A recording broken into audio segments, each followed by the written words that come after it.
of the big races to watch is the Texas governor's race. I sat down with former Texas gubernatorial candidate and reporter Joy Diaz to discuss. Here's that interview. So Joy, thank you so much for being here with us today. Thank you, Andrea. Thank you for having me. So to start with, you were a reporter for how many years? Wow, it seems like forever, but in Texas for almost 20 years, 17 years. Okay. Yeah. And I've been reporting on the fake news for several months now, so, similar story. Yes. Basically the same thing. We have the same background. Yes. Everyone would agree on that. A year or so, maybe two ago, left reporting though and decided to run for governor of Texas. Yeah, because you need to have big goals in life. Yes, it was last November, a year ago. I left the Texas Standard. It's, it was one of the most beautiful experiences of my life.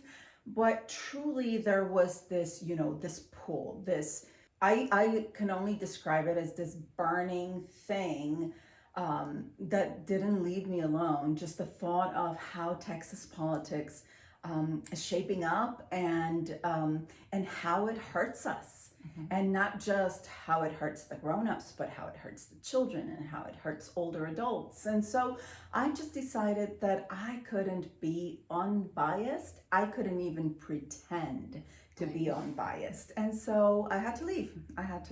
I'm sad that you are not in the governor's race, but I am happy that we have Beto running against Yes. Abbott. Yes. Have you decided which one you're going to vote for? Oh, we didn't need to ask that question.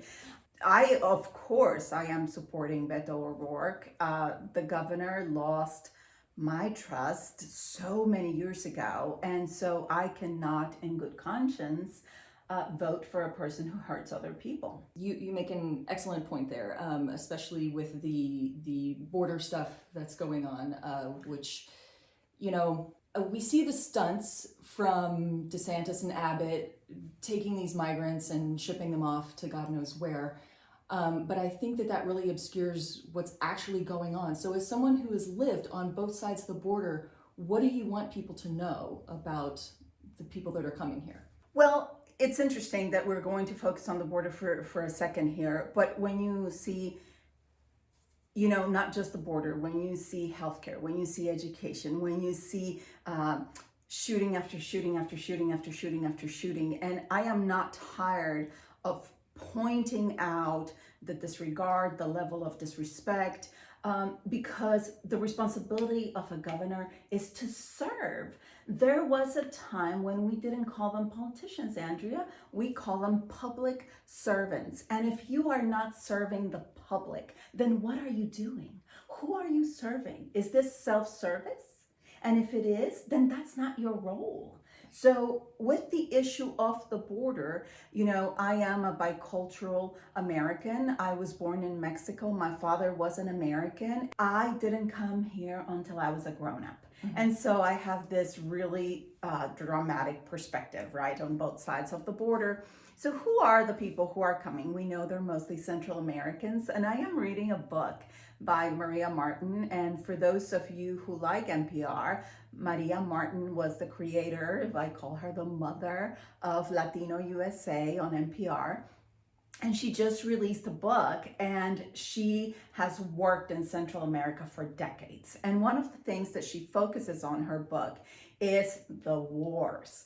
And we don't like to focus on the wars, right? Because it's easier to think about migrants as invaders. But what happens when migrants are refugees? And there are clear protocols, international protocols that we have agreed on, right? As the United States of America, as this country that is always bragging about how kind we are to refugees, when we just change the label on the person and all of a sudden this group becomes an invasion, then everything changes, right? So it's not rhetoric, it's self-service. And that is a dangerous game when we are talking about people who are responsible for entire states, especially the state of Texas, that is so large and that can be more prosperous than it is. I think what happened was, they saw that this strategy worked for Trump, And, Abbott and DeSantis are now like, oh, we're going to go do that. So they're just like mini Trumps. It's like, who are you really?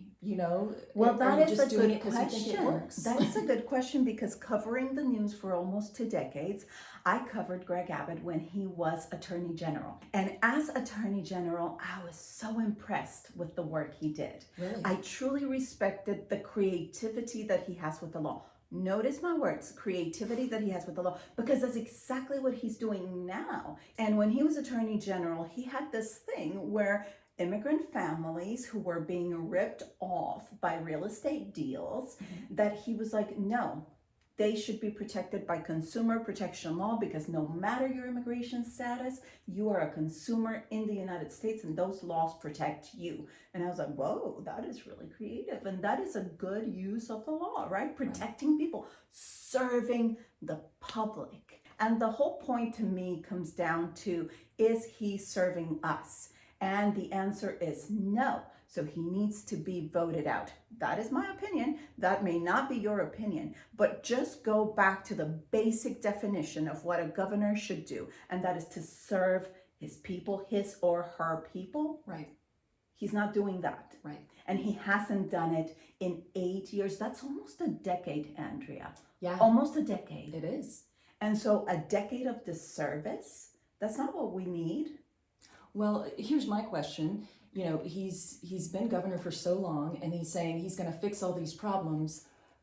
What's he been doing for the past 8 years? Exactly. One of the things, when I ran, I told everybody that I wouldn't run for more than 2 terms, because if you don't have the urgency of working, right? The urgency of solving problems, then what are you doing? Yeah. It feels like we're coming to a decision on who we're going to vote for, which I feel good about. Yes. So did you watch the debate? I did. Yes, I guess the journalist in me still does that. Oh, there's a debate. Let me put it on my calendar. No, I think we should all be doing that. Yes, I would like for more of us to do that. What were your takeaways from that debate? Well, people often after a debate, they say, who won the debate, right? Well, there's no question about this, because this wasn't a debate. This was Beto being disciplined and answering the questions, and answering with the truth. You just need to Google those answers. Right. And he answered with the truth. And then you had a governor who is doing exactly what he does all the time. Yes, I will answer that question thoroughly, but first. The promise was, I will answer that question thoroughly, and he never did. It's the same with what he's been doing. Yes, we will stop every rapist, but first, let's block abortions, right? Right, but how? Like, he has not put forth a plan to stop rape. Again, good words at exactly the right time, deceiving words. Right. All of that. Yes. Not just in the debate, but in the way he governs. Deceiving promises, broken promises. I will do that. I will talk about guns. I will. But first my agenda, but first my power, but first me. Right. That's a problem. Yep. I completely agree with you. That's a problem. So who won the debate? There's no question about it. Beto was disciplined with his answers. He gave the correct answers because the problems are obvious to all of us who live them. And then we have a governor who needs to be voted out, who just answered with beautiful words. Beautiful words. He's good with words, but failed promises. Yep. I think anyone who wants to know what he has done to help prevent rape might want to take a look at the unprocessed rape kits that have been sitting around forever. Let's do that. Another thing I want to talk about is the issue of women's rights, which is looming large in this election. We hear stories like in Kansas when they had the abortion referendum, and women overwhelmingly said, hold on there. Yes. So how much of a factor do you think that's going to be in November? Women.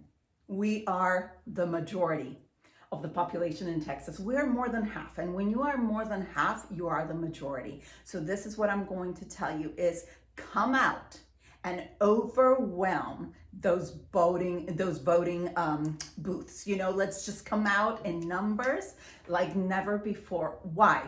It's not about our rights, it's about our health. And if our health fails, we cease to exist. People can exist without rights, but people cannot exist without their health. Right. And so as women, it's not about our rights, it's about us being human enough, existing in these bodies, right? These bodies that create the next generation of Texans. We need to be alive for that to happen. So it's about our lives. And that was one thing that really upset me, Andrea, when the governor said, it's about adoption, I'm going to stop rape. But first, let me talk to you about how I adopted my little girl. I would not dare to speak about his little girl except for the fact that one, she's a grown-up now, and two, he brought her up, right? Mm-hmm. So how many little girls are privileged enough to land in the hands of a millionaire family? Right. Not everybody is that lucky, right.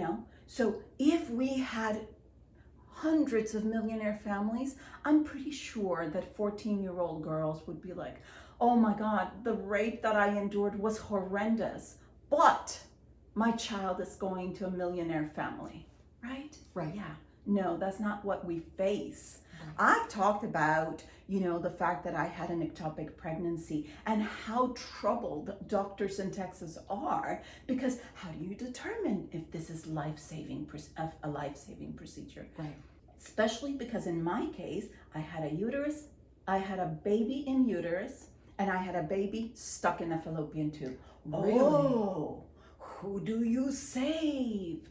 Are we going to kill one to save the mother? Are we going to kill one and probably save the other?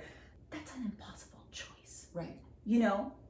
And as women, we face that every day. Yeah. And to come out and say, oh, just give up your child for adoption. Look at how well it went for us. The level of disrespect when you are playing with my life. Right. When you're playing with my daughter's life. Yeah. And when you bring your daughter into this conversation, how dare you? What happens when she is faced with those choices? Where does her daddy's conservatism go? Out the window. Out the window. That is what always happens. Those principles go right out the window. We saw that with Herschel Walker this week. Yes, of course. Those principles went right out the window. As a parent, you would do anything for your children. Anything. You would, cross borders for them, even if you're not supposed to give them a better life and protect them. You would, pay for their abortion and take them across state lines if, they were in danger. You would always do that. If it saves their life, if it saves their mental health, if it saves their career, if, and I don't want to say that abortion is an economic decision, but what I want to say is that abortion is a personal decision.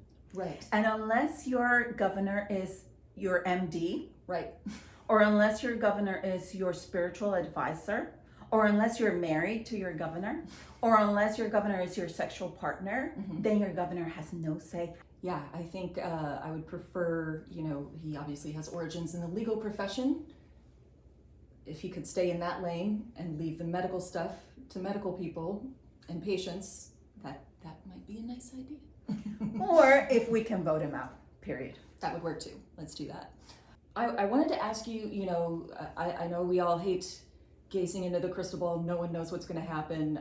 That's what makes this time period so terrifying. Several months ago, it looked like there was going to be a red wave, and now it's more of a toss-up. Do you think Democrats should have hope right now, or should we just go ahead and stop the liquor cabinet just in case? Well, what I think is that that Democrats should have faith. I don't want you to have a false hope or a correct hope or hope, period. I want you to have faith in the future, and I want you to act. I'm a Christian, and I believe what this verse in the Bible says, that faith without works is dead. So I want you to have faith in a better future, but I also want you to vote, and I want you to bring people out.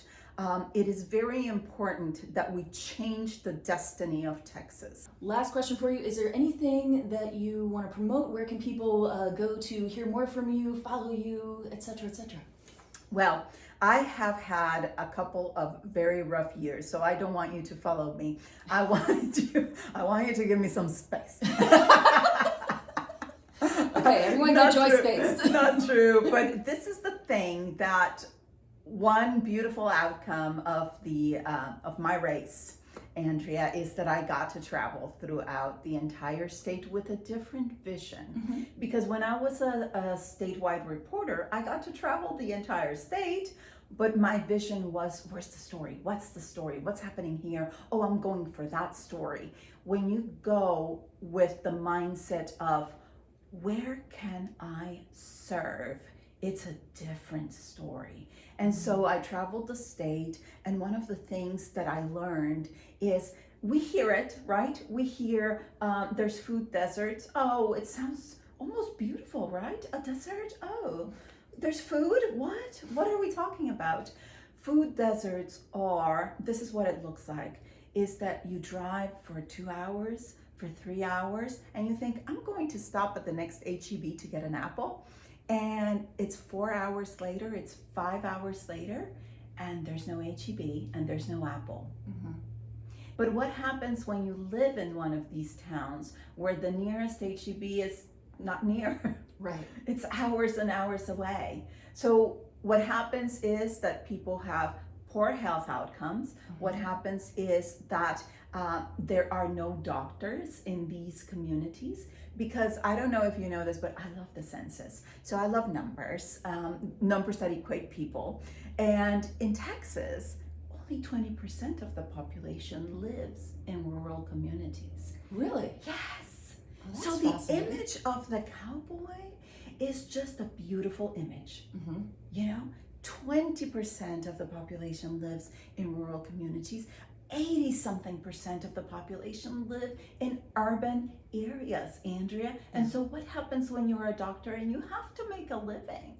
Do you choose to go to where only 20% of your income can come from? Or do you go to where 86% of your income can come from? Yeah. So it's not, I'm not judging doctors who make that decision. What I'm saying is that if we govern for the entire state, we cannot disregard 20% of the population and say, I don't know what you're going to do about food. I don't know what you're going to do about healthcare, but you're resilient, and we admire that so much. The word resilient is a slap on the face. Right. You know? Yeah. So what is going to happen next in my life is that I dream, and I will soon start to work towards the goal of bringing mobile clinics to rural Texas. And if God gives me strength and wisdom, bringing grocery stores, we will find a way to bring grocery stores to rural communities in Texas, because Texans deserve food and healthcare.